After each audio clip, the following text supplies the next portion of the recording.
Hello and welcome to another edition of What It Is, where we talk about the ways U.S. immigration laws affect everyone.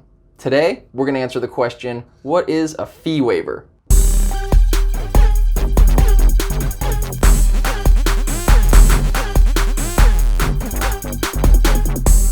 Hi, I'm Michael Ruttle, immigration attorney and founder at Ruttle Law PC based in Torrance, California, where we practice immigration law in all 50 states. So what is a fee waiver?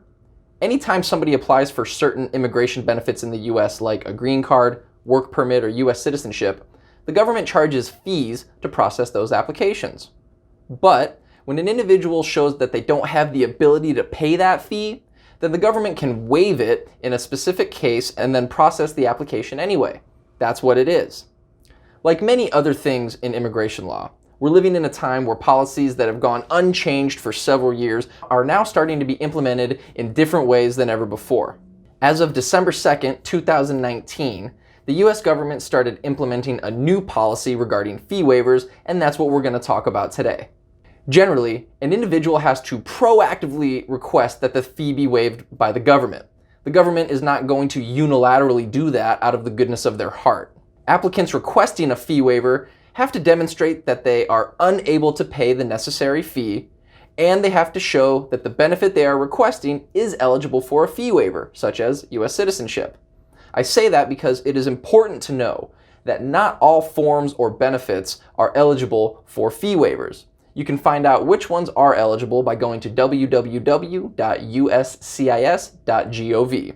From a procedural aspect, if your form or benefit is eligible for the fee waiver, then what you do is you submit the application as you normally would, and also submit that form with the fee waiver request, which is an additional form called an I-912 or 912.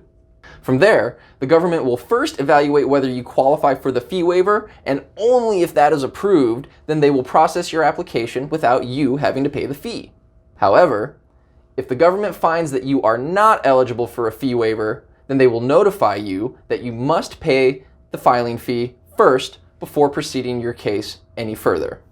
There are two ways to demonstrate that an individual has the inability to pay the fee under the current government policy, and the burden of proof is on the person making the request to establish that they can't pay the fee according to government policy. Again, the government isn't just going to waive the fee out of the goodness of their heart. The first way to show an inability to pay is by showing that the total household income is either at or below 150% of the federal poverty guidelines.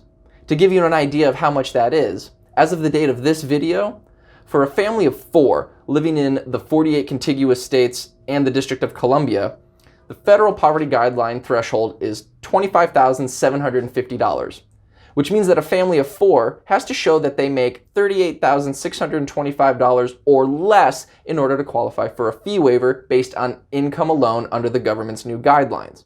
Alaska and Hawaii have their own different poverty guideline thresholds based on cost of living. You can find out your state's poverty threshold online relatively easily. Alternatively, even if your household income is above the 150% of the federal poverty guidelines, you can still qualify for a fee waiver based on what's called financial hardship. In this case, applicants have to show extraordinary expenses or other circumstances affecting their financial situation to a degree that they can't pay the fee.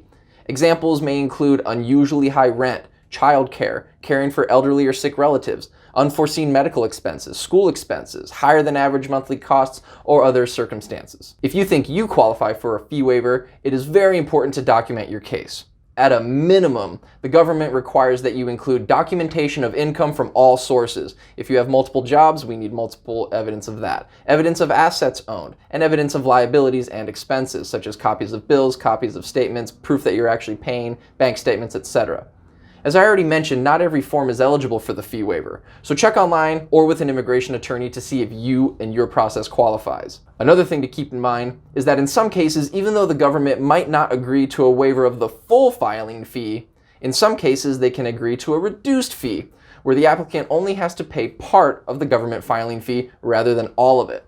Lastly, it's important to know, no two cases are the same when it comes to fee waivers, and the government evaluates these requests on a case-by-case basis. So if you read about something online or hear about your friend's case being successful with a fee waiver, in no way does that mean that your case will be successful too. Fee waivers can be very tricky. So if you have questions about whether you qualify or whether your process is eligible, contact an immigration attorney at Ruttle Law today to see how we can help you. That's all the time we have for today. Hopefully you found this video helpful. If you did, hit that like button, click that bell, subscribe to our YouTube channel if you haven't already, and follow us on Facebook to stay up to date on the ways U.S. immigration laws affect everyone. As for fee waivers, that's what it is. Until next time, I'm attorney Michael Ruttle. Keep climbing that mountain.